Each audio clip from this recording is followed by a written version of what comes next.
Les 18 pays membres de l'Organisation des producteurs de pétrole africains se réunissent à Brazzaville, en République du Congo, du 31 octobre au 4 novembre pour une rencontre à deux enjeux. Il s'agit de la 25e réunion du Conseil exécutif et de la 48e réunion du Conseil des ministres. En marge d'un dîner de presse organisé par le président du Conseil des ministres de la Peau, Bruno Jean-Richard Etoua, et le secrétaire de l'institution, les enjeux de cette réunion stratégique ont été déclinés. L'ambition affichée par les parties prenantes est de lancer plusieurs projets, notamment l'opérationnalisation de la Banque africaine de l'énergie, en gestation depuis plusieurs années, en vue de relever les défis de financement de l'industrie pétrolière et gazière africaine, avec l'appui de la Banque africaine d'import-export, Afreximbank.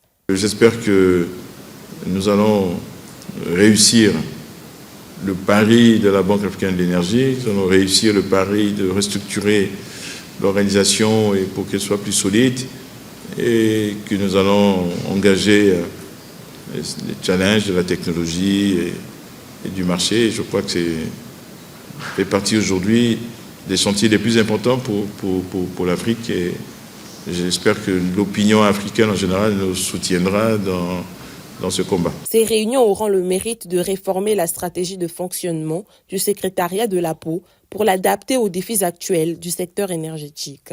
Elles permettront également de dresser un bilan de l'année écoulée et de définir les perspectives plus ambitieuses et efficientes pour l'organisation. Ces réunions se tiennent à l'orée de grands chantiers,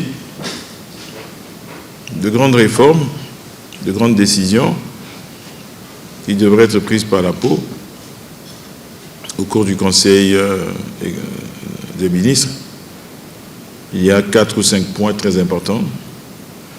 J'aimerais commencer par la réorganisation du secrétaire général. Pour nous, c'est un élément important. Nous voulons rendre ce secrétaire général très performant,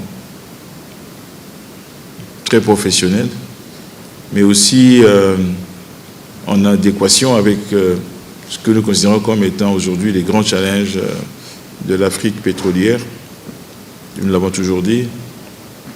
Ce dîner de presse, en prélude, a ainsi posé les jalons pour des échanges fructueux susceptibles de redynamiser l'action de la Peau sur la scène internationale.